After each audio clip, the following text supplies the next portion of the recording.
Right, hello everyone. Thanks for tuning back in once again to the original Queen Ahmadiyyah Shakur show. I'm your host, Queen Ahmadiyyah Shakur, and this is your daily vitamins. So as you're coming in, please feel free to go ahead and subscribe to the channel if you haven't done so already. Be sure to click that notification bell and click the word all so you're notified each time the Queen Goddess goes live.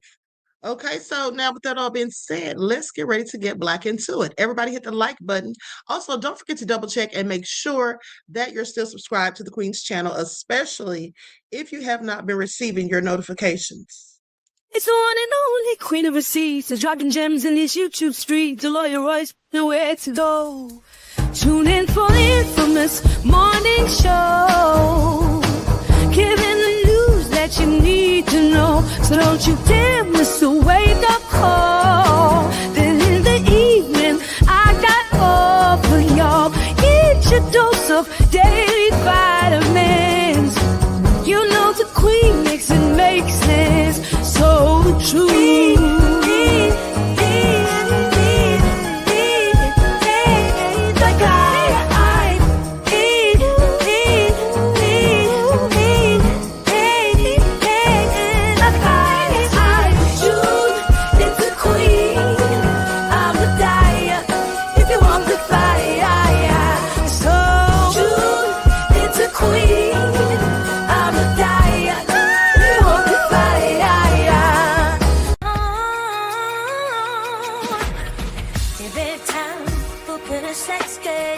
My kick, the words, my faith, can't even only be money saves. It's like an earthquake, don't calling you out. Queen of close to head, just get it from the ground. Such an awesome play, easy, just a more. Dancing in the water.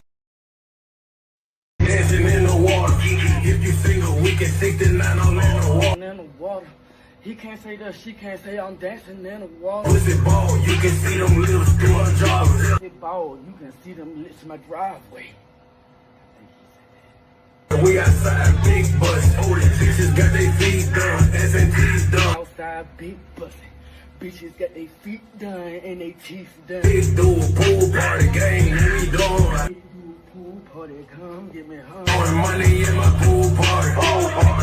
Fast cars in my pool party. Money in my pool party is real fast cars at my pool party. Pool party, 60.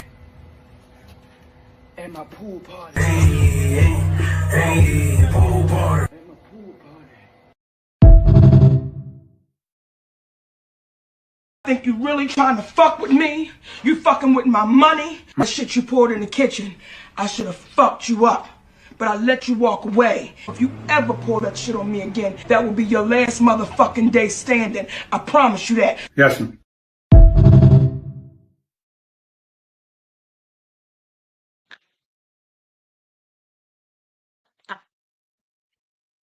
Okay, hello everyone.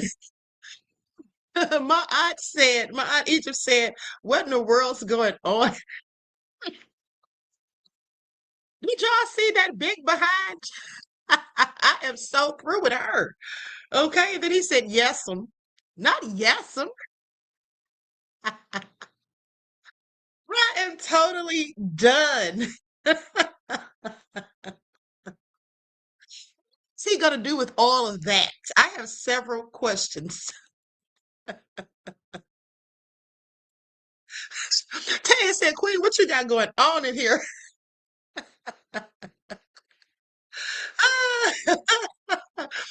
I thought that would make y'all laugh because I thought it was so hilarious. I have never seen anybody's rump that big.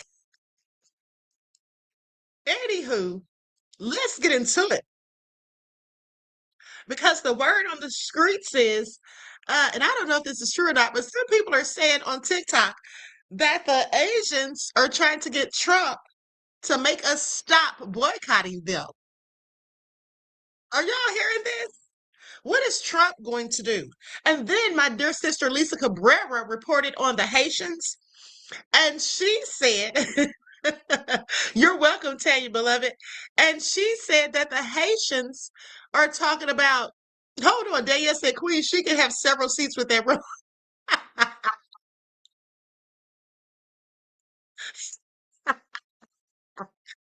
Absolutely, okay?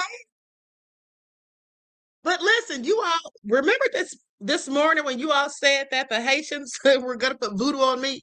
Okay, well, my dear sister Lisa Cabrera was reporting on them earlier, and she said that some of them are talking about putting voodoo on us for real. So it's not a game. It's not a game, folks. They want to put voodoo on us, and I find it all so interesting. Okay, what is really going on here? So let's get into it. Because they're saying that the Asian suppliers who supply the beauty supply stores and whatnot don't want to supply to Black-owned businesses or to Black-owned business owners because they want to try to force us to purchase from them or to, come to them for our beauty supply things and all of that. They want to make us shop with them. Now, that's not going to work because, like I told you all last week, clearly, that's right, Edward Elsa, we voodoo back. Exactly, honey. They don't know. But anyway, so, I don't know how they think they're going to pull this off, but the bottom line is you cannot monopolize anything, okay? We could literally file a discrimination lawsuit against them, just so they know. All right, so anyway, let's get into it. Like stuff, everyone, please like and share. Thank you in advance. Okay, here we go. And my question is this. I'm just wondering why they don't support themselves. I was thinking, right? I was sitting here thinking, as you could see the thumbnail. Okay, so I was thinking, why don't, just like we're supporting Black-owned businesses, why don't Asians just support Asian-owned businesses? Now, because I find it interesting that when I have gone in Chinese restaurants before, I've never really seen Asians in there. Have you all? And when I've gone to get my nails done, I've never seen Asians in there getting their nails done. Now, that's a bit strange. And here's the thing. The ones that do the nails predominantly are Vietnamese. So the ones doing the nails are Vietnamese. The ones that tend to own the liquor stores are Korean. And then the restaurants are mostly Chinese. So my thing is, why don't all of these different Asian groups support each other? Because how come I've never seen a Chinese person in a nail salon or a Korean person in a nail salon? And they're, like I said, they're predominantly owned by Vietnamese. So don't you all think that's just a bit interesting that we don't see that? My Idris said, Queen, I'm dying. That's a good question. So yes, thank you, beloved. So let's talk about it because there's an article that came out by The Root. And I'm going to get into this.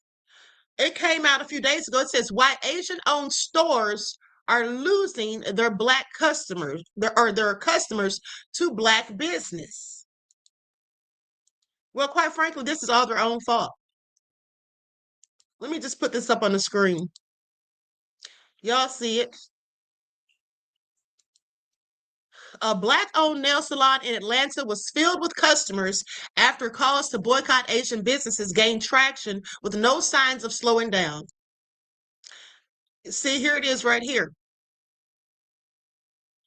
So step inside B's Nails in Atlanta, and the energy is electric. At the Black-owned nail shop packed with Black nail techs and Black customers getting manicures and pedicures, one customer said the quiet part out loud on Facebook, said, "It's crazy that it should have not took another Asian incident for our Black businesses to thrive. We should have been did this." Well, yeah, we should have back in the 90s when Latasha Harlins was killed. Propelled by a massive push to boycott Asian-owned shops, B's Nails is one of the Black-owned businesses now flourishing with absolutely no signs of slowing down.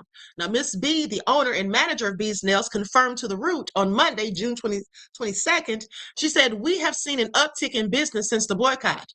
I have had several customers that came in and said they were coming in because of the protest. The community response has been nothing short of legendary." She told The Root about a customer who purchased five $35 gift cards purely to hand out to total strangers on the street, just to funnel money back into her Black-owned business. You see, this is what I'm talking about. This is what we call community. Okay, we have to support each other and support our own businesses. Now, the sudden influx of customers has her actively hiring a bigger staff just to keep up with the explosive demand. The catalyst for this economic shift began after Rick Chow, an Asian store owner in South Carolina, was acquitted of murder charges after police said he shot 14-year-old Cyrus Carmack Belton. Now, the verdict triggered swift calls to boycott non-Black immigrant-owned stores for Black-owned businesses instead. The tension boiled over when a viral video resurfaced of an Asian man who not only mocked a potential boycott, but dared Black folks to go through with it. He smugly claimed Black communities would be left with nothing because they rely on Chinese takeout, the dry cleaners, the neighborhood liquor stores. Black folks took that disrespect personally and decided to take their business elsewhere. The shift didn't happen overnight.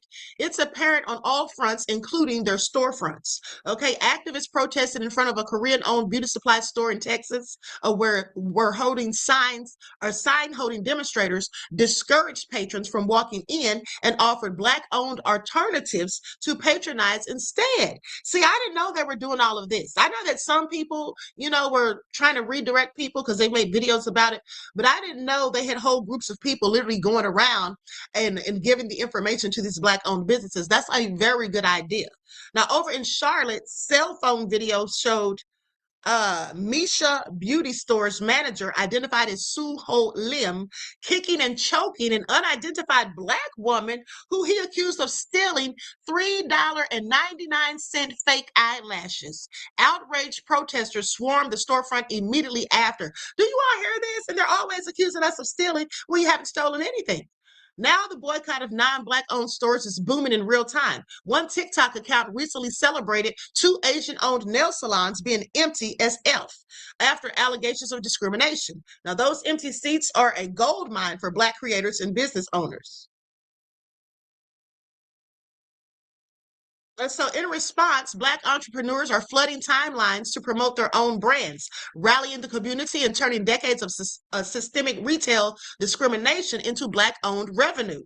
Leading the charge is Pastor Jamal Bryant, who shared the video of the Asian commentator on Instagram asking his 1 million followers, y'all want to test his theory? And after they said they don't need our money and that we can't survive without them, the Black community took that dare. Now, long lines at places like B's Nails are proving them dead wrong. Something one TikToker said she's been doing. Saying, I really hope that the national boycott is being taken seriously because I've been doing this. Some of us have always walked the walk, talked the talk.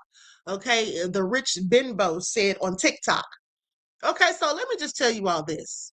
At the end of the day, I told you all that I have not gone to an Asian-owned nail salon. I have literally not gone to one since 2020 when they beat the crap out of those people in Brooklyn, the grandmother and her 13-year-old granddaughter. Okay. I have not gone to them to get my nails done since then. All right. We need a green book like our ancestors used, says Shaya. Right, exactly. Okay, now with that all being said, I still have questions because I really want to know why they don't support each other's businesses. Like, just think about that. How many times have you gone into a Chinese restaurant and you don't see anyone in there but Black or white people, and even some Mexicans maybe, but you don't see any Asians in there? Y'all don't think that's crazy? Do they know something that we don't? Is all I want to know.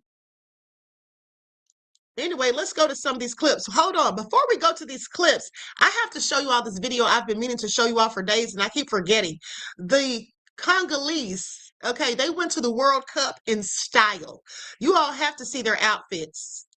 Where incredible African brands can be discovered, celebrated, supported, and shopped beyond a single viral moment. So if you enjoy learning more about African fashion and culture, like this video, share it, follow Kesarova, and join the shopping waitlist to know when the app launches and discover.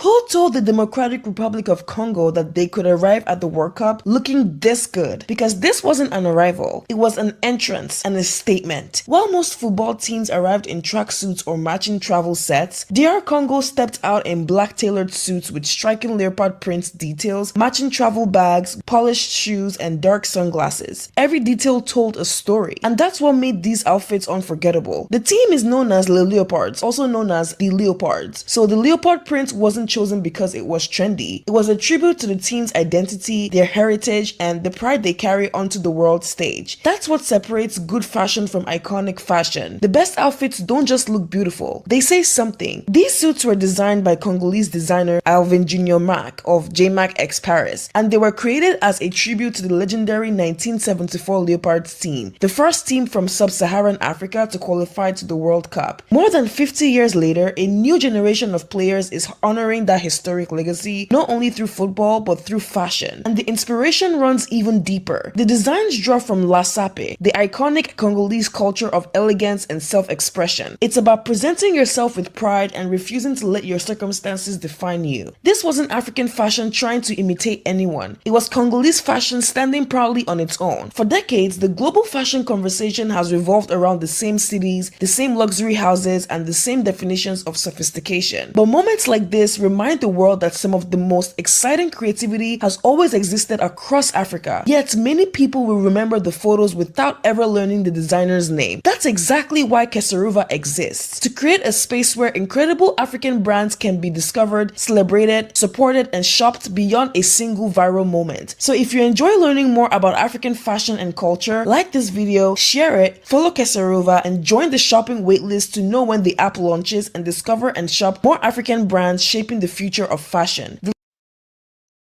They looked absolutely magnificent. They looked awesome. And I was really so proud of them, especially with what's been going on over there in the Congo. Okay, literally a genocide has been going on over there. I thought they looked very nice. Now, with that all being said, let's get into it because the Asians are coming for y'all. It seems like everybody hates us, though. For real, seriously, you guys. Um, it seems like, yes, Congo looking good, skin folks. Absolutely. Okay. It seems like they just really have it out for us. Okay. Asians worship the god of money and the red Chinese dragon, aka Satan. That's interesting, beloved. Thank you for that information. Yeah, that is interesting. I'm gonna tell y'all something though. It seems like that reminds me of Coming to America when they had the animal piece diagonally across their attire. Right. You know what? I wonder if it was inspired by that design. Okay, I wonder if it was inspired by that. Yeah. And I like the way they had the bags that matched and everything was really nice.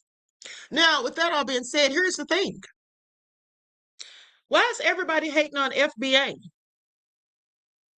Like everybody literally, nobody likes us guys. Okay, we got the MAGA groups. We have the Asians coming at us. We had the Latinos just a few months ago after that Latina cop went in. And then now the Haitians. What are we doing? What are we doing? That everybody hates us. Pastor Rick Fletcher says, "You will be hated by all nations for my name's sake. We the people for sure." Wow, that is what the Bible says. That is literally, oh my God, that's what the Bible says. This is why we are so hated. Isn't that sad though? Like nobody likes us. Okay, and now they're saying that they're going to put voodoo on us, you guys. What are we going to do? What are we going to do? It's funny they want to put voodoo on us, but not Trump and Stephen Miller and Tom Homan.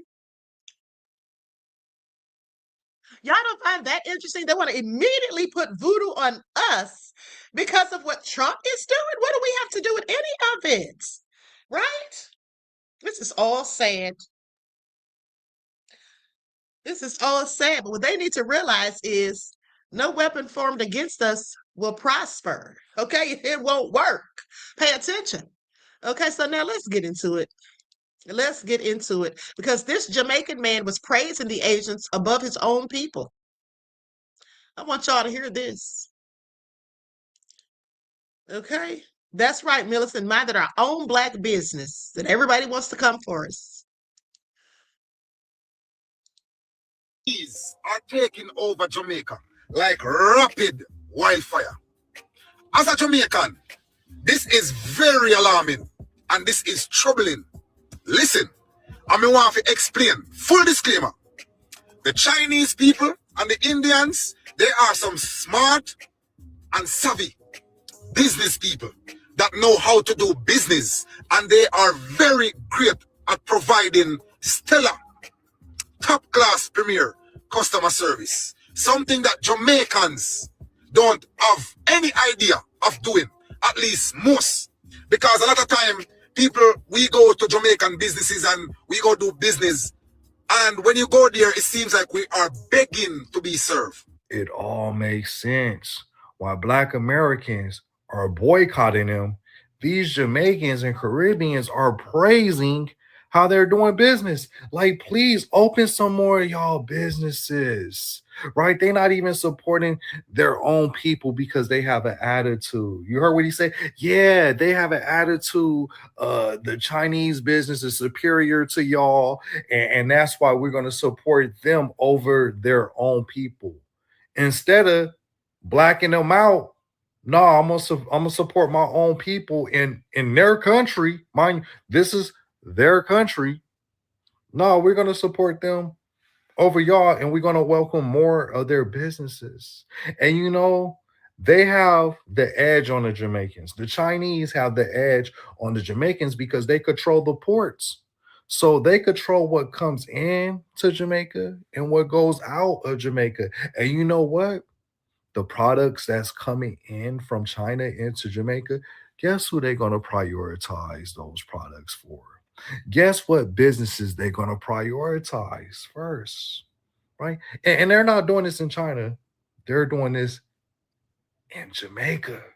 And the Jamaicans are supporting them. They're supporting their own demise. They're supporting the Chinese turning them into customers. So it makes sense why they were totally against the boycott over here, which it had nothing to do with them. And they were like, yeah, we still want to go to eat Chinese food. Make it all make sense. Like that is all so crazy. He was really capable for them so hard and down in his own people. I would never. Here's the thing. Even if I felt like my people were not doing what they need to do or whatever, I would just keep my mouth shut. I'm not gonna sit there and downgrade black owned businesses and uplift somebody else's. Like that's real crazy. Okay, that's right, March Baby. March Baby says mindset still in chains. Exactly. If their voodoo is so powerful, they wouldn't be worried about leaving. You know what? That's really true. I mean, right? Do you all remember a few weeks ago? Because I just saw this today, but it happened a few weeks ago. But do any of you remember? Please put a one in the chat. A few weeks ago, when there was like 240 Haitians, and they were on a wooden boat coming here, and they were saved by the Coast Guard because the engine went out and the boat was sinking. Does anyone remember that? Once in the chat. 240 of them on this little old boat. Okay. Terry Howard said the first guy needs to stop the cap. He clearly does. Okay. So you all knew about that. I didn't know anything about it. I saw it today and thought it was breaking news until I looked at the date. It was the 6th of June. And I was like, are you serious? And that boat was literally sinking. I mean, it reminded me of Noah's Ark made of wood. I'm glad they didn't drown. I'll tell you that much. Hold on. Let me read this comment before I get started. Chris Jan says, can you imagine FBAs immigrating to their respective country to mistreat them, run for public office, etc.? Could never happen.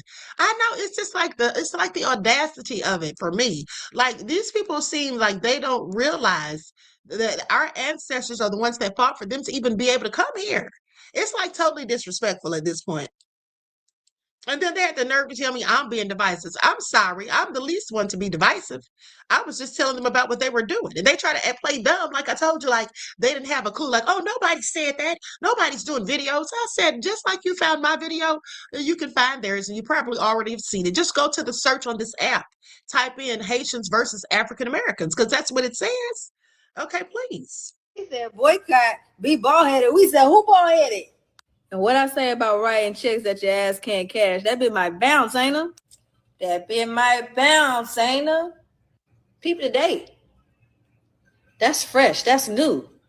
And I can't help but wonder if had they not went so brazen and got so nasty in their videos towards us specifically, would we have stood tall on this? Or just went back to regular scheduled programming like we normally do when it's usually these fake outrages? But this time it was a real one. See, you guys turned it into it needing to be a boycott when you expressed how bad you really hated us, when you went online and told us exactly how you felt about us, even though we spent hundreds of thousands of dollars with you guys' business. See, we simply said, hey, you guys, talking to our own, let's just go ahead and come together and open up our own businesses where they actually respect us. And then the other community heard we're boycotting the businesses. That's not what it was. Although there isn't a specific number about how much Koreans actually own in the U.S. when it comes to beauty supply, news reports suggest that it's about 70% in the United States, and that attributes for most of the Black hair care market.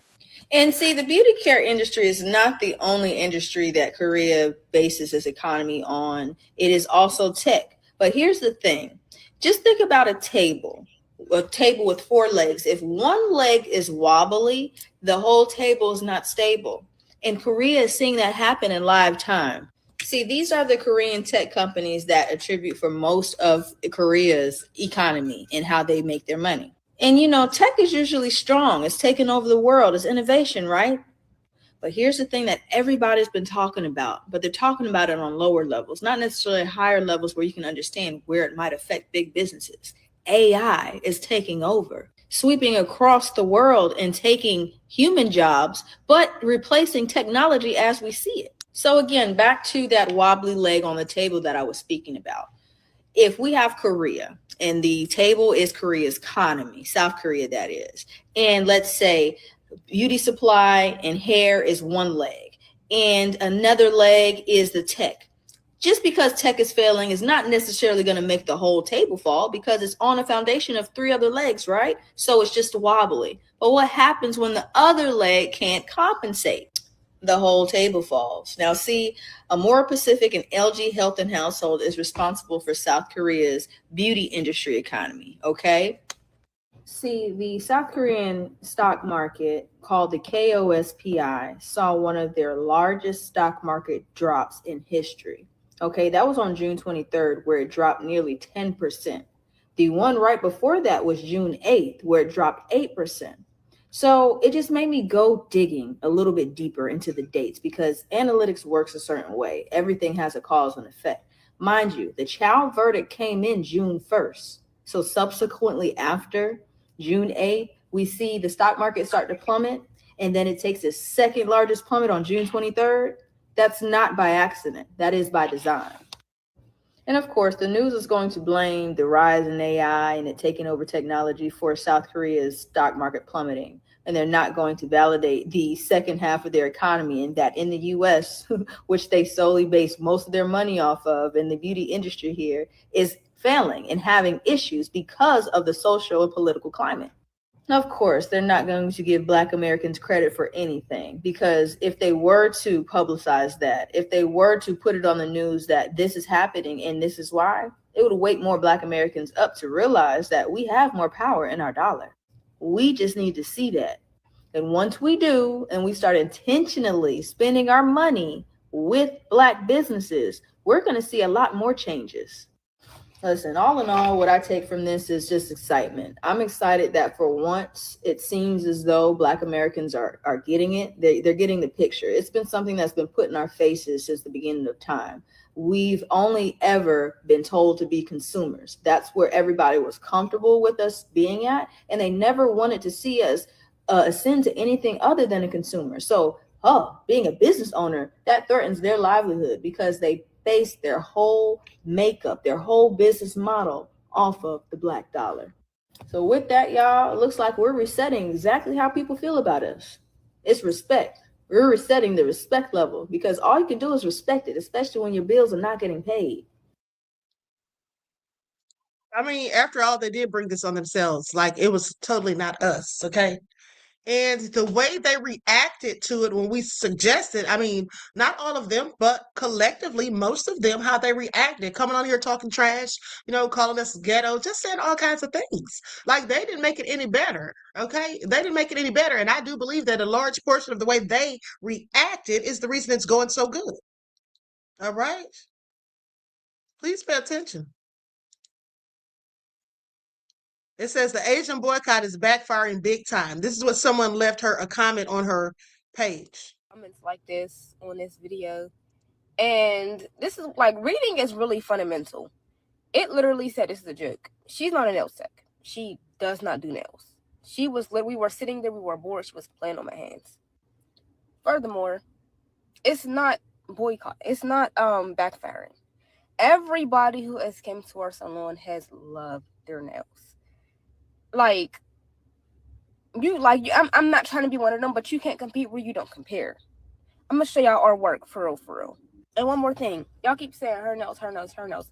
She's had her nails on for over a month. She's a high school student. She plays sports. They're going to be messed up. But whenever we redo them, I'm going to show y'all them. There's nothing wrong with her nails. This is a recent picture of one of our sets.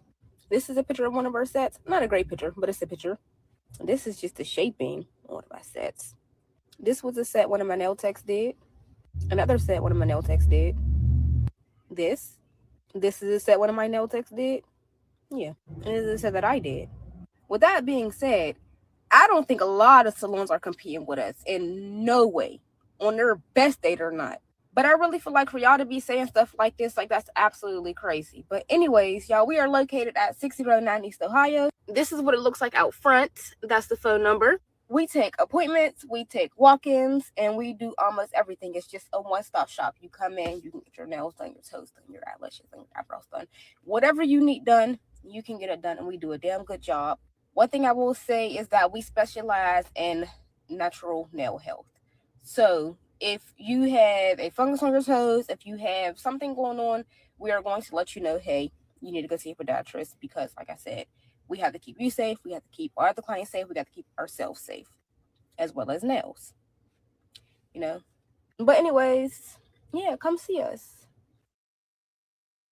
So clearly, excuse me, I want you all to pay attention, because there's a lot of naysayers and people who are mad that Black people are redistributing our money to ourselves. And so that's right, Christian, Latasha Harlins, exactly. And so what they're doing is they're basically, there was an Asian person left her that comment saying the Asian boycott is backfiring big time, basically trying to suggest that the nails that she's doing are not as good as the ones they're doing. I absolutely think they look better. Okay, I'm sorry, they do. And also, I think it's very important that she emphasized nail health. Okay, because you can go to any of these places and get all sorts of funguses. Okay. And let's not forget those couple of incidents that I told you all about where people literally got flesh-eating bacteria. Okay. That's crazy. Likes up, everyone, please like and share. And I'm going to tell you something else too that you all may not know. Most of those nail salons, they don't even have licenses. Okay, they don't even have licenses. Okay, I know this for a fact because years ago I went to get my nails and toes done, and the woman accidentally cut my foot. Okay, when she's using that thing that they, I forget the name of it, but that instrument they use when they're doing your pedicure, she accidentally cut my foot. Okay, and it hurt. And then she poured alcohol on it, which made it hurt even more. So clearly I was pissed. And so I immediately asked her for the manager. And I said, matter of fact, where's your license? She told me that the manager had her license. I said, why would your manager have your license? And it should be right here at your workstation. And then I looked around and noticed that none of them had licenses by their workstation. And then so I told them to give me the business license information, you know, because I was going to report them to the Georgia State Board. Now, I didn't tell them that, but I just told her I need the business license information, and they refused to give it to me. So I called the police. And when the police got up there, he made them give me the information. And I ended up suing them, okay, for cutting my darn foot. Because when I went to the doctor told me, and it was a Caucasian doctor, and he told me that most of these people are racist anyway. He said they don't even like Black people. He said you should sue them. He said you should absolutely sue them, and they don't have licenses. And I said, yeah, they didn't have licenses. So that's another thing. They're talking all this trash, but you don't even have a license, most of you. And then you sit up there giving people bacterial infections and all kinds of stuff, okay, and toe funguses and all this stuff, flesh-eating bacteria and everything. And I'm not saying all of them, but there has definitely been some cases, okay? Anyway, let's continue. To forget their past, someone else gets to decide their future. Memory is a form of resistance. There comes a moment when knowing the truth isn't enough. That's when a people must decide, will they act or remain controlled? Every oppressed people reaches a breaking point. When patience runs out, determination takes its place. If the truth makes you uncomfortable, good. That means it's doing its job. Every generation is faced with a choice. Submit to injustice or draw a line and defend its future. I don't negotiate my dignity. I don't apologize for my humanity. A people who respect themselves demand respect. Once a people understand what's been done to them, there's no going back to sleep. Awakening changes everything. Power doesn't listen to requests.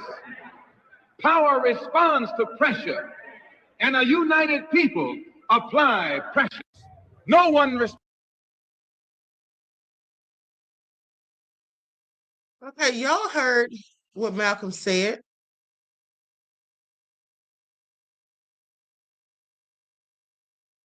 Ashkan said, Queen, I invented acrylic nails that work on phones and touch screens.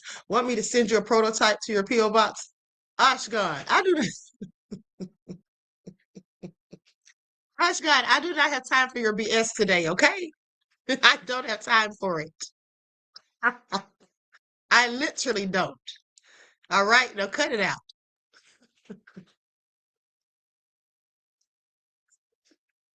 You need to start thinking about doing stand-up comedy, okay? That's what you need to focus on, beloved. Look at this one. Clearly trying to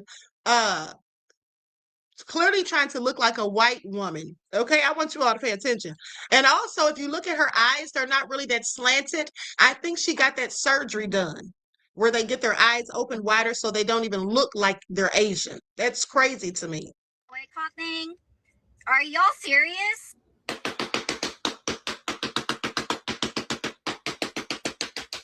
Because I think it's pretty clear what's happening. You're about to completely miss the point of what the boycott is and why there is a boycott, and you're about to play victim, right? That this is like just an excuse, a nitpicked excuse to be more openly racist to Asians. Mind you, this is a result of anti-blackness from the Asian community, my love. And the response is Black folks are saying, hey, we're just going to take our spending power elsewhere, to places where we are respected. Wanting to spend money with someone that doesn't respect you is not you being racist. More than you guys already are. I have a question. Okay, so as the palm color bitch, are you talking to white folks or... Because you can't be talking about the folks that you follow around in your stores. You can't be talking about a group of individuals that actually led social justice movements that you benefited from. You can't be talking about the group of individuals that your Asian rappers based their whole identities on. I'm just a little bit confused. Who are we talking about? Like, do you guys think we're not aware of how much racism Asians actually face? Don't think anybody was saying that. I don't think anybody was saying that Asian folks don't face racism in America. I feel as though the conversation was more Asian folks in America realize, call out the racism of their own community. Asian Americans stop trying to gain this proximity to whiteness. Don't see the issue. Oh my God, if there's Asian Americans that are being racist, it's a group of individuals and they say, hey, I actually don't want to spend money with y'all. Why are y'all crying? And also, did we forget about Stop Asian Hate, a movement that was made specifically because Asians as well were getting targeted racially and killed? You know that Asian Americans weren't allowed in the United States until the civil rights movement that was led by Black Americans? Is this conversation like, are you trying to have this with white folks or who's the target audience? I don't know if you knew, but the Asian boycotts weren't led by the palm color folks, right? So if that's who your energy is towards, maybe take the Asian boycotts out of it. And because of one scenario? Just because you say it's one scenario doesn't make that true. Yikes. Mind you, Asians in general have gone through so much racism. And nobody is saying that Asian folks aren't experiencing racism. My love, who said that? Being honest, the Asian community should have more smoke for the palm color folks. Instead of trying to be the model minority, the honorary whites. Peekaboo. Y'all want to use that as an excuse to be like openly racist towards Asians now and like have a reason to like destroy their businesses. A boycott is not racism. Not wanting to spend money with someone is not racism. Even if it was just one scenario, the gaslighting, acting as if though it was nothing, and oh my God, but like, you want to destroy my business. Why would you want to deny, like, say that you don't want to spend money with me when I'm literally, this is how my community acts, and but still spend money. I'm not going to talk about it. Like, what? You guys are a joke. This video is aimed towards, if they're able to destroy your business by not shopping with you, pretty funny joke, if you ask me. It's the projection of it all for me. First of all, they love to say it's only one incident when they know darn well there has been so many incidents, specifically with the beauty supply stores and the nail salons. And they know this, but they love to try to act like it's only one incident and everybody's just punishing them. Okay, please pay attention. Something else. And so now we're racist because we don't want to spend money with them. Make that make sense. Maybe if you didn't follow us around the store and accuse us of stealing when we haven't, and then don't even bother to apologize when you realize your mistake, maybe we would still be shopping. Okay? This whole Cyrus thing was one person, but it's the compilation of all the things that they have done, the compilation of all of these things over the decades. And now we're just fed up. This is not a smart move. So apparently the large Asian beauty suppliers, like the supply chains and whatnot, they're trying to counterattack the boycott by denying Black business owners access to purchase goods. This is not smart. Like, do you realize, given the money that we have, we'll just go elsewhere. We'll just pay another country to create the goods for Black people that are probably better for our health than the chemicals that we get from China. That wasn't smart. There's an entire beauty supply chain industry built around creating or manufacturing Black beauty products in Asia. What do you think is going to happen to those companies over in China that are the supply chain for beauty products if we decide to just get them elsewhere? Are they just going to continue to sell beauty products to Asian chains that aren't making any money or even able to sell them? Because why would those chains even buy any more product if they can't sell the product they've already got?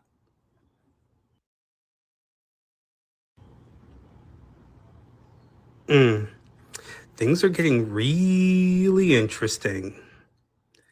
And they don't realize they're supporting characters, not main characters.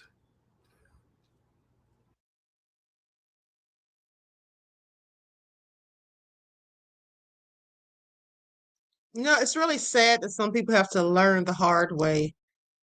Queen, what about the Asian man shot a 6-year-old little boy for walking on his grass? Yeah, I reported on that story. The little boy was going to retrieve his bike. As a matter of fact, I think I mentioned that about a couple of weeks ago, beloved. I brought that back up because I reported on that when it first happened. Yes, he did. He shot that little boy in the arm. Thank God he didn't kill him because he was getting his bike that he left on the sidewalk, but it was kind of laying on the man's grass or something.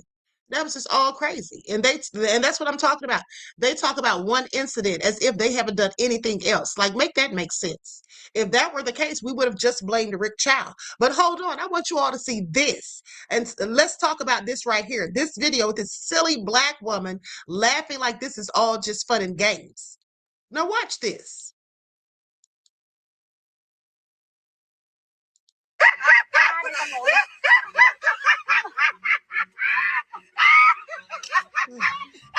Goofy ass. Y'all see that? He thinks that crap is funny. And you just out here laughing like a hyena. If you don't sit your stupid ass down, Now you jump on her back. Let's see it. Now you get on top of her back, because since it's this like cultural connection that we got, right? I'm sure she would love if you jumped on her back like she's an animal. I'm sure it would be just as funny. People really swear that this is admiring. People really swear that this is showing love. She's riding you like a pack mule. She's riding you like a pack mule because they consider your ass huge. That's what's going on here. This is the same dehumanizing behavior as putting black people in the human zoos and people throwing stuff at them and people feeding them like animals and petting them like animals. Yeah, and she's sitting her silly self sitting there laughing. Okay? That's just absolutely crazy. She should be so embarrassed. Yeah, I think that was probably you all are terrible. I think that was an African woman, though. Nene said lineage chick. Because why are you letting her get all on your darn back? Like, that's crazy. Anyway, let's continue. Likes up, everyone, please. Like and share. Thank you in advance.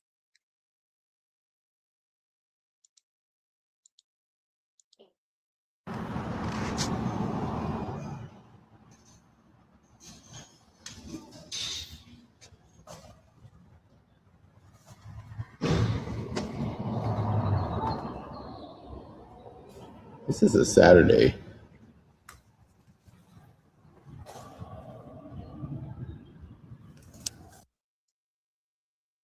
Now, that's on a Saturday. Their businesses usually are booming on the weekends. And that's on a Saturday, and it's nobody in there. Okay, and they left and put a note on the door, honey. I mean, it didn't have to be this way, but sadly, it is what it is. Like I said, they brought it all on themselves. And now, like I told you guys, there has been reports that some of them are asking Trump to make us stop it.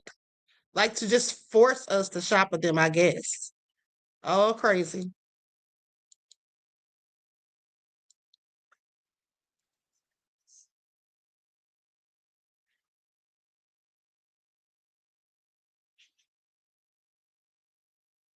Get murdered in this country, you guys ask questions like they deserved it. And it could be no matter what circumstance. One question was, why did a 14-year-old boy have a gun? My question would be, why was he shot in the back? Another question is, if he was already out the store, why did you run after him if you were in fear, right? Because as a human being, my instinct would be to lock the door. As a New Yorker, a long time ago, I made the decision not to go into nail salons, not to go into beauty supply stores, because I was treated like shit. I was being followed, talked down to, didn't have the same customer service as other people. And I just said, you know what? I'm going to stop spending my money in these places. And that's what you really need to do. Stop spending your money in these places. Why is it when Black people get murdered in this country, you guys ask questions like they deserved it?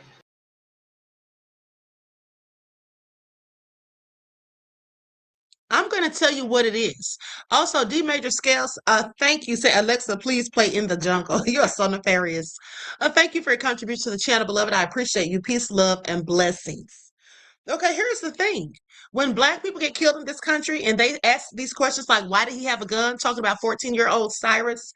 The bottom line is they ask these questions because they want to find a reason or excuse to justify what happened to that Black person. That's all it is. That's all it is. Now, whether Cyrus had a gun or not, he didn't pull that gun on them. That's what they said. And of course, they're going to say that because they killed him.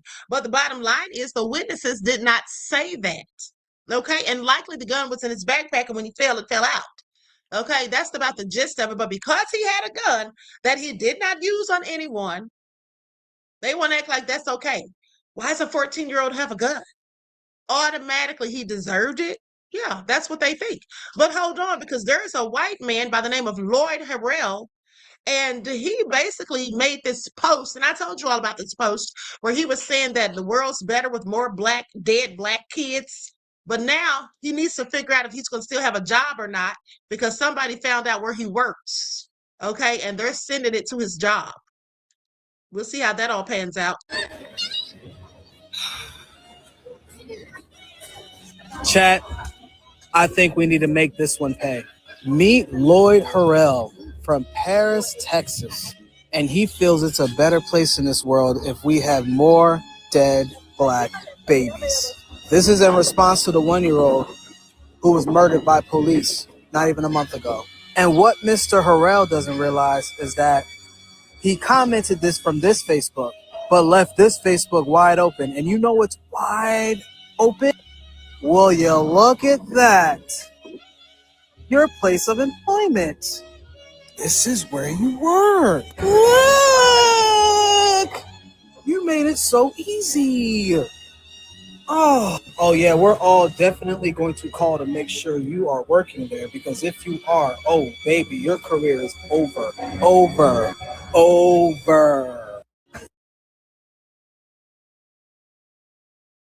I don't know why some of these people just don't learn. And again, let me say this. Now, as I reported to you all weeks ago, there were some black teenagers mocking Austin Metcalf. And the bottom line is they learned it from them, because these are adults that do these things. Okay, these are not teenagers. These are grown behind people doing these things. Okay, it's just really so ridiculous. D Major says, damn, Texas showing their whole ASS this year. Aren't they though? Thank you for your contribution to the channel, beloved. I appreciate you. Peace, love, and blessings. Overthought said Texas is the sundown state. Y'all are something else. Well, here goes a pick me. I want y'all to pay attention. Nobody. Hold on. Let me put an overlay on this, because this might be on his YouTube channel. I'm not sure. Nobody, but it's like I've been seeing so many people asking Asian creators to speak up about the whole riots in LA and all these deportation things. And this is something that a lot of people don't understand. Asian people, we support the country. We support the betterment of the country. We support that. So what is there to say? What is there to say? We support the deportations of illegals. It is honestly tiring, because here's the thing. We want the country to be better. We want the country to be better. We want the country to, if you did it legally, if you stand in line, if you paid the price, right? You paid the money and all that, you did all the process, the paperwork, all the stuff, which usually most Asian people do. Why would we care about someone jumping in line, crossing the border and all this stuff? Why should we, be happy about that? We're not really, this is the thing where we're not really dependent. Asian people aren't really dependent on, migrant labor, right? Not like other people. We're not really dependent on migrant labor. So we're not going to cry that the U.S. is pretty much backing what they promised. The U.S. promised, or this presidency promised, that they would deport illegal immigrants. People are pissed at this guy. If you go into their comments, and of course, I'm always going to support content creators by giving them credit. If you go into their comments, you'll see that they're basically calling him, or they're calling the Asian community, which Asian community is not a monolith. There's different types of Asians. You got the Japanese, you got the Chinese, you got Vietnamese. You got so many different Asian types, right? It breaks down. But that goes without saying. But they're basically saying the Asian community is the most pick-me. I'll say this, right?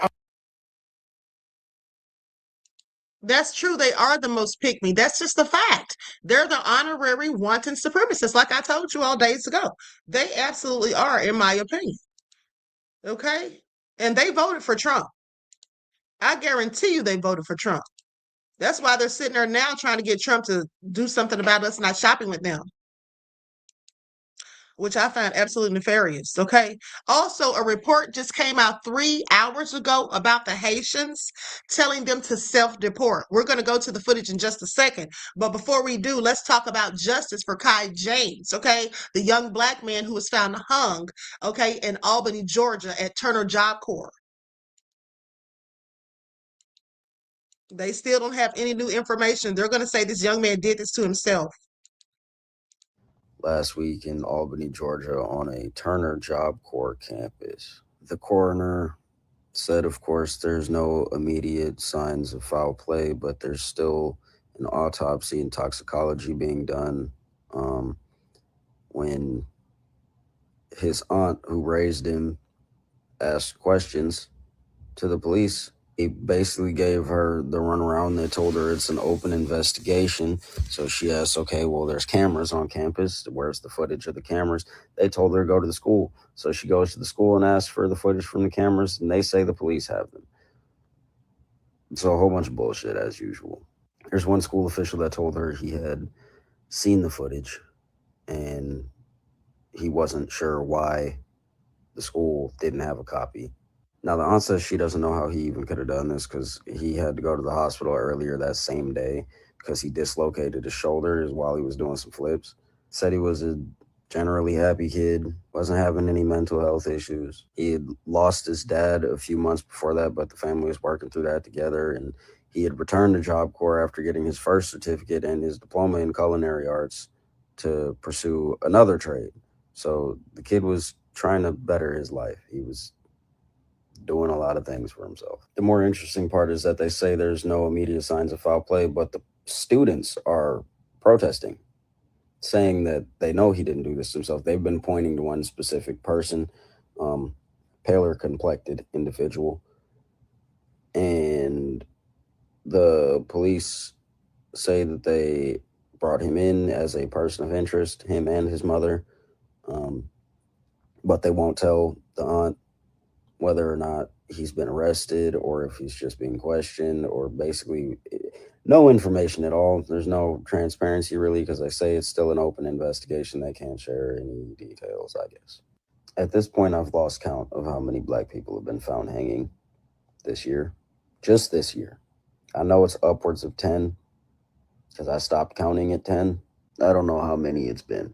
So if you know, let me know and give me a list of names so I can search them all, because every time I try to search to see how many Black people have been found this year, no matter what search engine I use, there's like 4 that come up and it won't show me any of the others. That's a darn shame. That is such a darn shame. Now let's go to this report where they're asking the Haitians, and here's the thing. This is who they should be doing their voodoo on, not us. We don't have anything to do with this. Let's get into it. Now, this is the Department of Homeland Security Secretary Mark Wayne Mullen. Or Mullen. The Supreme Court victory on TPS. Are you going to be going after Haitians living in the country, Syrians living in the country? What's the path forward? Well, I hate when it's phrased going after individuals. The fact is, TPS for certain individuals under the court ruling, they no longer have status. TPS was temporary. It was never meant to be a permanent status. You had an opportunity while you were here to possibly try to change your status. Now that the court ruling has went out, you no longer have that option. You have to go back to a country that either take you or back to the country you came from. And if you deport yourself, which we will give you $2,600 plus a plane ticket to go home, you have the opportunity at that point to fill out it legally for a visa or another way to come back in this country. But you have to come in through our immigration systems and follow our laws, not illegally. But if we have to arrest you and deport you, that option of coming back in this country is off the table. So we would encourage everybody that fell underneath TPS, that is no longer temporary protected status for you, your time has expired. Go to our website, sign up for self-deportation. We'll help you get to the country that you came from, or get you to the country that are willing to accept you. Fill out the paperwork, and maybe you can come back and participate in the American dream. You spoke about Mike Lawler. That's his big cause. He's got a lot of Haitians who live in the Hudson Valley. Have you spoken to him about this? And it's big for the healthcare community here in New York too. Mike and I have spoken almost daily. In fact, I've already talked to him today about this. He's trying to figure out the path forward.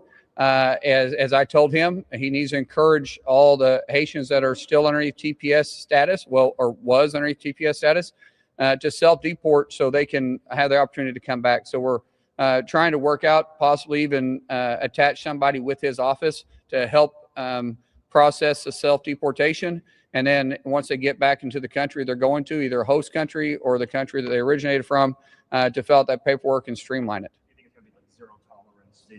We have, listen, I didn't pass the laws, at least not now.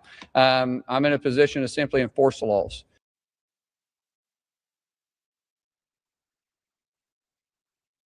He said his job is not to pick and choose which law they're going to enforce. He wants them to self-deport, deport. So, and then maybe they can come back and be a part of the American dream. I'm sorry, but in my opinion, the American dream is a whole nightmare. Please pay attention. But isn't that crazy though? But I'm still trying to figure out why they're mad at FBA. I just haven't a clue. Okay, I just can't figure that one out. I mean, do they just want to be mad at us? Because that's what it seems like, okay? Anyway, a whole lot of projection. Now, do you all know the former NFL football player Chris Johnson? He reveals that he has ALS. This is a very sad diagnosis. I really hate to hear this. This is so sad. Let's go to the footage. Prayers for him because this is awful. And I think he's only about 38 years old. A young man. Touchdown! Chris Johnson, one of the fastest running backs in NFL history, shattered records throughout his career. 80-yard run. So fast, he earned the nickname CJ2K. Chris Johnson is going to have a Titans touchdown. He retired in 2017 and has been out of the spotlight. But today, he is sharing something deeply personal. You've chosen to share some personal news today, and it takes a tremendous amount of courage to share it. What would you like for people to know? First, I want people to know that I'm still me. ALS has changed what my body can do, but it hasn't changed who I am. In 2025, at the age of 39, Johnson was diagnosed with ALS. The disease progressing so rapidly that he now uses his eyes to trigger a speech-generating device to speak. Why do you want to share this now? Because if sharing my story helps even one person get diagnosed sooner, inspires more research, or gives another family hope, then it's worth it. Johnson says he was in the prime of his life, working out daily and running errands with his 4 children until ALS changed everything. Let's go back to last year. When did you notice that something was off? I first noticed weakness in my right hand. At first, it was little things like my grip didn't feel right, and I wasn't as strong as I've always been. His wife, Brittany, thought it was something much simpler. Brittany, what did you think it was at the time? I thought because of football and, you know, his career, that it had to be something with that, maybe a pinched nerve or something along those lines, but never ALS. And what did doctors tell you initially about your condition? We hoped it was something else, but after thorough testing, they finally came down with a diagnosis of ALS. They told us about a medication that might extend life by a few months. Then they told us to get our affairs in order. It was hard hearing that, but after watching Good Morning America and seeing Dr. Merritt with Eric Dane, we reached out to her. She was willing to think more creatively, offering experimental treatments that might help and advance research. Dr. Merritt Sikovich is a neurologist and leading ALS researcher at Mass General Brigham Neuroscience Institute. Chris has been on standard of care, which is about 3 different medications that slow down the illness, but he was also part of a clinical trial, a therapy that decreases inflammation, and I think that helped him a lot. With no family history of ALS, doctors believe his is a case of sporadic ALS, the most common form of the disease, affecting about 90% of patients, occurring randomly in people with no known family history of ALS. That's one of the reasons this disease can be so shocking. It can happen to someone who never expected it. And for me, it's shocking. It's hard to process it for me because I know you, Chris, from just the incredible athlete that you are. How do you process it? Honestly, I don't know if you ever fully process it. At first, you're in shock. Then you realize you have 2 choices. You can give up or you can fight. I chose to fight. And then Brittany, what was it like for you when you found out that Chris had ALS? All I could think about was our kids and how young they are. Just, you're in denial. You want it to be anything else. You want the doctors to be wrong. The life that we previously had is like now a thing of the past, but we're still hopeful. We're hopeful, you know, that a breakthrough will happen and that, or, you know, God, a miracle will happen, you know. And what kind of support has helped you the most through this? Without a doubt, my wife, Brittany, she hasn't left my side through any of this. My kids are also a huge part of why I keep going. Every day I wake up wanting more time with them to make more memories and just be their dad. They give me a reason to keep fighting. Love it. I know, Brittany, the unsung heroes are the caregivers. So what has this been like for you? Oh, it's tough. It's tough. Like, we have good days, we have bad days, you know. Our life has shifted so much and it's a heavy workload, but I have no doubt that this is what, you know, I was called to do. So how has it progressed since you've been diagnosed? It's continued to progress much faster than I ever imagined. I want people to understand just how quickly ALS can attack your body. Just over a year ago, I was picking up my 7-year-old daughter so she make a wish with her birthday cake. Today, I couldn't do that. And what do you hope people, or you wish people understood about living with ALS? That your mind stays sharp. People sometimes look at the physical disability and assume you're not still the same person inside. I still think the same. I still dream. I still love my family. My body just doesn't cooperate. What are the doctors telling you about the treatment and progression? Having doctors who are willing to collaborate and explore every reasonable option has meant a lot to my family and me. Right now, there isn't a cure, but we're seeing more research, more clinical trials, and more promising ideas than ever before. Seeing how hard these doctors and researchers are working gives me hope. As long as they're fighting for people with ALS, I'm going to keep fighting too. Oh yeah, and I want to thank Chris and Brittany for inviting me to the home with their family for that interview. And soon after Chris was diagnosed, they recorded his voice, which is why the speech generating machine sounds exactly like him. And Chris also told me awareness is great, but it's not enough. ALS needs funding. He was diagnosed relatively early and is doing everything he can, but still can't even hold a cup. That's why early detection, more research, and better treatments are so important.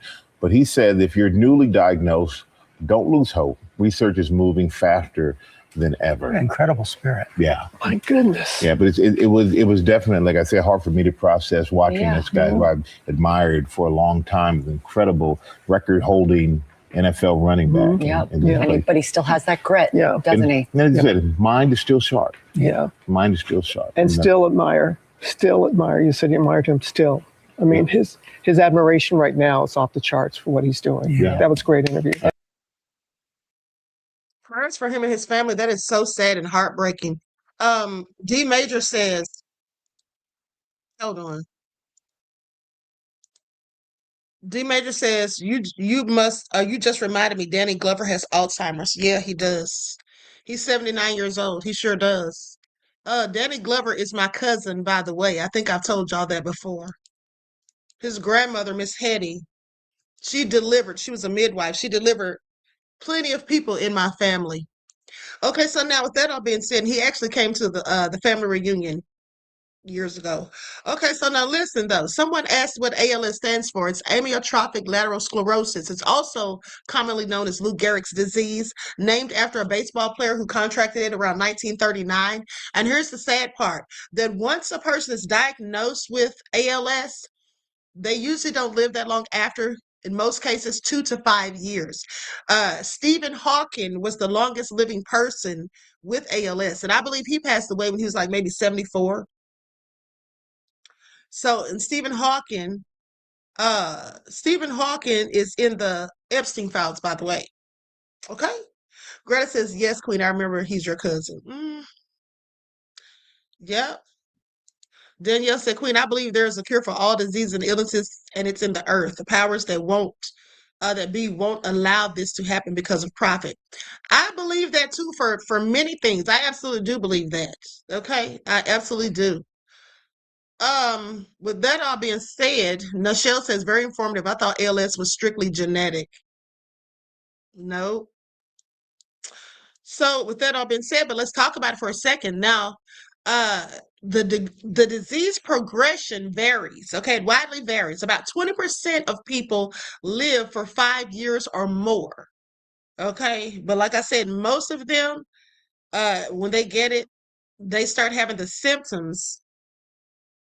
Well, hold on. The life expectancy for someone diagnosed with ALS is 2 to 5 years from the onset of symptoms. So once you start experiencing the symptoms, it's usually like 2 to 5 years left. Okay, but 20% of the people live 5 years or more, 10% survive for a decade, and then only 5% live for 20 years or longer. Younger individuals typically experience a longer median survival time compared to those diagnosed later in life. It said how quickly the motor neurons degrade is the most reliable predictor of outlook. This is like so sad. I really hate to hear this. I really, really hate to hear this. Okay, so anyway, I'm going to show a few more clips and then we're out of here, guys. I want you all to hear this, what this woman said about Black history, how when they tell you about Black history, they just leave out certain parts of it. Okay. Let's get into it. Likes up, everyone, please like and share. On the white man about on how we came over and take your land. This is America, you know. Let me just say something to this.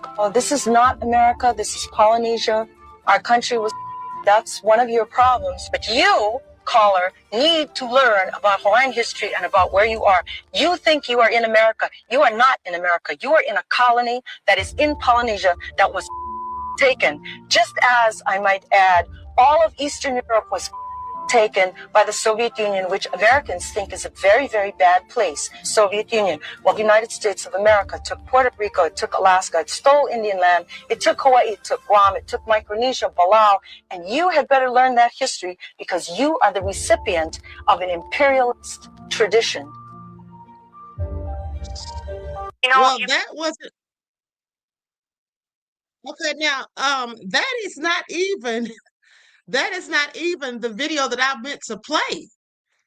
I don't even know how they got my emails. I must have sent the wrong video because that's not it. But that I think I've shown you all that video before because I've clearly seen it before. But that's not the one that I meant to show you all. I have to find that one later. But anyway, I want to show you all this beautiful Black woman. I thought she was AI at first. This lady is so gorgeous. I literally thought she was not real. I want y'all to see her. She is blacker than midnight, and she is absolutely stunning. Tell me she isn't. Look at her.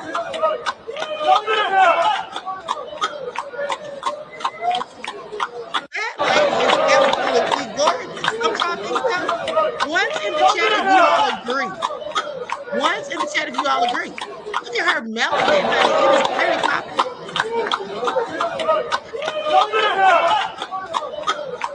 XX Frank Nitty's down somewhere. Talking about damn. Brooke said, wow. Right. Me too said those cheekbones. Okay, that lady is beautiful. I literally thought she was AI. I was like, wait a minute, is this woman real? Honey, I love being Black. And when I die and come back, I better still be Black, okay? Even with all the hell we have to go through, I don't want to come back any other way. Now, with that all being said, oh, here it is. This is the one I wanted to show you all. Okay, because this is about the Montgomery bus boycott, and I thought it would be fitting since we're not boycotting, we're literally redistributing our wealth, but I thought it would go along with this broadcast. So here it is right here. Now I want y'all to pay attention. Pearlie said, I second that, okay? Black Cougar said, wow, just as beautiful as Lupita. Yes, Lupita is absolutely beautiful too. Malinformation is factual information presented in an incorrect context. And I want to talk about the Montgomery, Alabama bus boycott. If you went to an American school, you were likely taught that in Montgomery, Alabama in 1955, the buses were segregated. And then one day Rosa Parks got on the bus and she said, "My feet are tired. I'm not getting up." And then she got arrested. And how they tell it is that then the civil rights movement suddenly began. And the boycott began out of nowhere. And then suddenly the Supreme Court desegregated busing. And all of that is malinformation. You don't get told that 10 years before this, Rosa Parks was sent as secretary of the Montgomery NAACP chapter to go investigate of Reese Taylor, who by 6 white men who had turned would never face conviction, caused protests across the country. You don't hear about the Women's Political Council who educated the community and kept them civically engaged throughout the boycott. You don't hear about the way that the Black churches purchased shoes for people because now they had to walk during the boycott. You don't hear about Georgia Gilmore, who created Club From Nowhere of Black women who sold fried chicken sandwiches, and they fundraised to fund the carpooling system. You don't hear about Claudette Colvin, who was arrested months before Rosa. But what you don't know is that Claudette was one of the 4 plaintiffs listed in the case of Browder versus Gale, the Supreme Court case that ultimately desegregated busing. Instead, you hear about a magical singular moment with a magical singular person who did one thing one time and then everything changed like that. But that's not how movements are made. They are made from little actions and steps from many people working together towards something over a long period of time. People who lived through the civil rights movement, and I think about them, imagining something you've never seen before and putting your life on the line for it, sometimes losing your life for it. At that time, we'd never seen a Black Supreme Court justice. And then we got Justice Thurgood Marshall. He had never seen a Black woman Supreme Court justice. And then, right, imagine never seeing a Justice Ketanji Brown Jackson, but believing in a Justice Ketanji Brown Jackson. That's the resilience we need to build. Okay, that's the resilience we need to build. And let me just tell you all something. Remember I told you all how the watermelon stereotype came to be in the fried chicken? Let's talk about that because, it reminds me of what's going on now. How these other groups outside of us never want us to be self-sufficient, never want us to pour into our own communities. They just literally never want us to have anything, okay? Because if we have stuff, we don't give our money to them. Now, hence the destruction of the Black Wall Street. Please pay attention. Now, listen to this. And I've told you all this before. The association of Black people with watermelon is a racist trope created in the post-Civil War era. Following emancipation, formerly enslaved Black Americans grew and sold watermelon to achieve economic independence, like what we're doing right now. Now, white Southerners threatened by this self-sufficiency, see, they were hating, they were jealous. They were like, oh, now they're making money on their own. So what they did was they weaponized the fruit into a caricature to portray Black people as simple-minded, lazy, and childlike. You see, this is what they've always done. Okay, these other groups of people, because they don't want us to have anything for ourselves, they want us to continuously spend our money with them because they know that we really control the spending power. Now, think about all of the trillions of dollars that we pour into other communities annually. And think about pouring that back into your own communities, okay? So the deep-rooted history of this stereotype involves a few specific elements. The first one is the symbol of liberation. Because watermelons are easy to grow and harvest, they became an accessible cash crop that allowed newly freed African Americans to control their own land and finances. This prosperity was met with intense resentment. Why are we hated so? We can't have anything without people coming in and trying to destroy it. Now, the creation of the trope is the second thing. To mock this visible Black economic success, popular media, including postcards, advertisements, and minstrel shows, began depicting Black people with exaggerated features eating watermelon. The imagery was designed to suggest that Black individuals cared only about simple-minded pleasures. enforcing subjugation. Now, the stereotype was heavily used during the Jim Crow era to reinforce white supremacy. By painting Black people as messy and unfit for polite society, the trope attempted to invalidate their push for equal citizenship and voting rights. Okay, I want y'all to think about that. And even with the mammy stereotypes and all of that foolishness, okay? To depict Black women as big and lazy, you know, like the lady that played Mammy on Gone with the Wind. This mammy stereotype developed as an offensive racial caricature constructed during slavery and popularized primarily through minstrel shows. Enslaved Black women were highly skilled domestic workers, okay, working in the homes of white families and caretakers of their children. Now, the trope painted a picture of a domestic worker who had undying loyalty to the slaveholders, okay, as caregivers and counsel. This image ultimately sought to legitimize the institution of slavery. The mammy stereotype gained increased popularity after the Civil War and into the 1900s. Now, during this time, her robust, grinning likeness was attached to mass-produced consumer goods, from flour to motor oil and pancakes. Remember Aunt Jemima?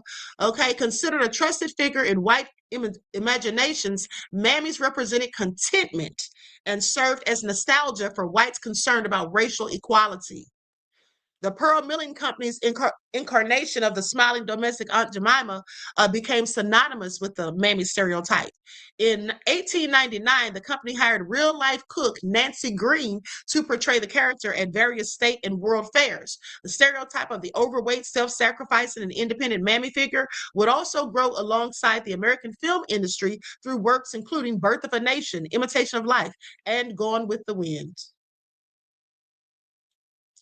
Okay, so Pearl Milling, that's the name of the company that created Aunt Jemima, but now they call themselves Pearl Milling because remember a few years ago, people were complaining about the stereotype and they wanted that changed. So anyway, that all being said, this is what they do when Black people try to build their own wealth and try to support our own communities and all of that. Sweet Butter says, yes, we have few watermelon men left. Filled truckloads of melons. Exactly. So, you know, it's just like they try to shame us.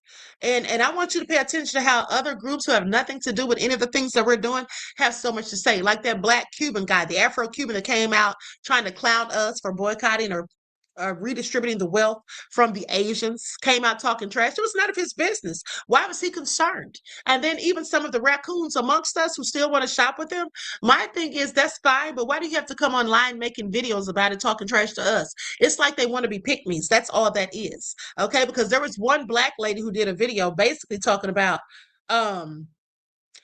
basically saying that she works for some of the people that own a beauty supply store. I think they're Korean.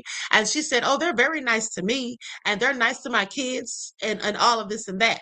Yeah, they probably are nice to you in your face because you work for them. Who knows what they're saying about you behind closed doors? Okay, I just have several questions.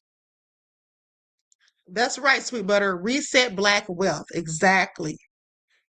Greta says no one can stop the transfer of wealth. And they absolutely can't. And this is why they're mad. Okay, so now I'm going to play this last video and then I'm out of here. This is a lifeline for any of you women who may live in Georgia. I want y'all to pay attention because there's been a whole lot going on. Okay, Black women have been getting attacked and assaulted down here in Georgia. I want y'all to pay attention. That's why I stay strapped because I don't have time for the BS. Please listen up. I'm coming to you very serious right now. I'm coming to you like I would talk to my mother, my daughter, or any of my female friends, cousins, or family members. It's imperative that you start taking your personal safety serious. If you look in the news, you will see that it's all kind of violence being directed towards women in Atlanta and metro areas. You look at the martyr, there's stabbings. Look at the Beltline, there's stabbings and shootings. I need you all to take it upon yourself to get defensively prepared to protect yourself. I am holding a women-specific training every Saturday. You will be able to learn to protect yourself. You'll be able to learn handling when it comes to firearms. And I will not only furnish the guns, but I am going to furnish the ammo for you to learn these things to be able to protect yourself. When you get a chance, go to solotactics.com. That's www.solotactics.com.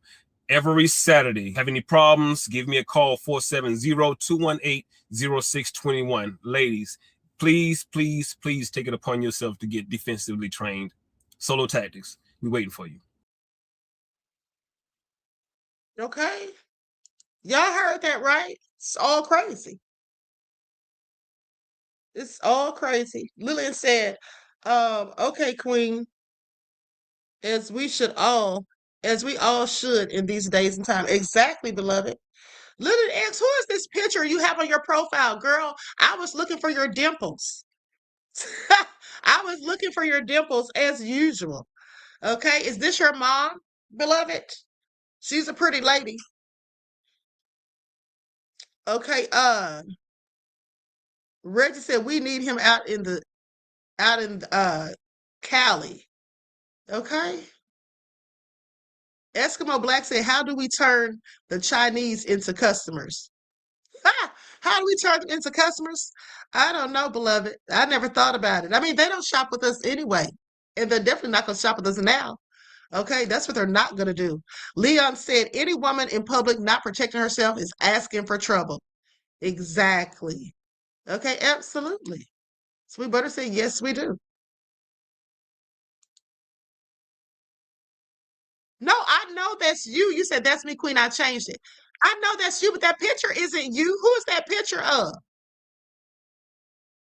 Red said they don't even eat the food they sell.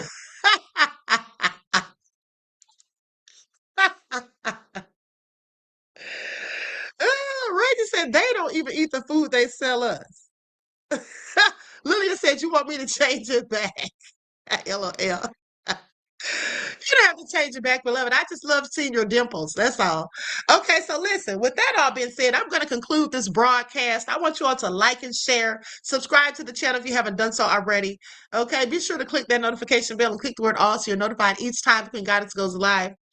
And I will be back bright and early in the morning, okay, with your morning wake-up call. You got that right. Greta said we're living in perilous times, okay? Exactly. What did Malcolm say?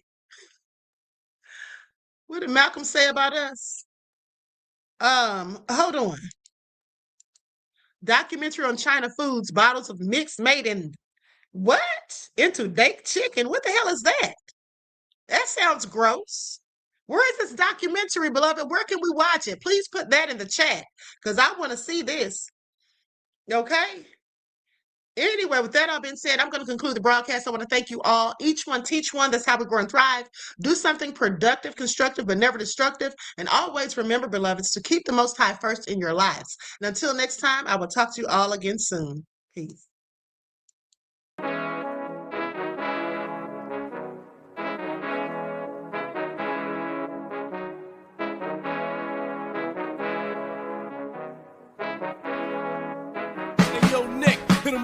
Gold all in my skin, God all in my blood, kings all in my circle. You touch one of mine and you're done. They show no love for the queen. Why you hating on me? Is it cause I'm free and I got Malcolm X in my jeans? I got dreams like King Luther, shed blood like Kunsa. You ain't helping my people, I ain't got nothing to say to ya. I want all the smoke like hookah. Talking reparations, America won't be great until they give us compensation. I'm like, I'm the hottest right now. See a bunch of lames out here trying to jock on my style. They be doing too much. I'm the queen, it's too easy. It's like they all at Popeyes, how they be talking so greasy. I just sit back and laugh while these haters get madder. So nefarious how they don't want my pockets with cheddar. I tell them they can do better. These snakes in the grass can leave a bite on your ass, cause y'all be trusting too fast. I got my foot on the gas, other one on they necks. Dropping receipts on haters, you better show some respect. I'm never facing regrets, we only facing the threats. Running through every challenge like a relay, break no sweat. It's a cold game, so I got that blanket with me. Now that my people awaken, ain't no going to sleep. I do not play by my piece, this time I'm playing for keeps. You talking slick, but when I see you like them ends, we gon' meet. And I got gold all in my skin, God all in my blood, kings all in my circle. You touch one of mine and you done. They show no love for the queen. Why they hating on me? Is it cause I'm free and I got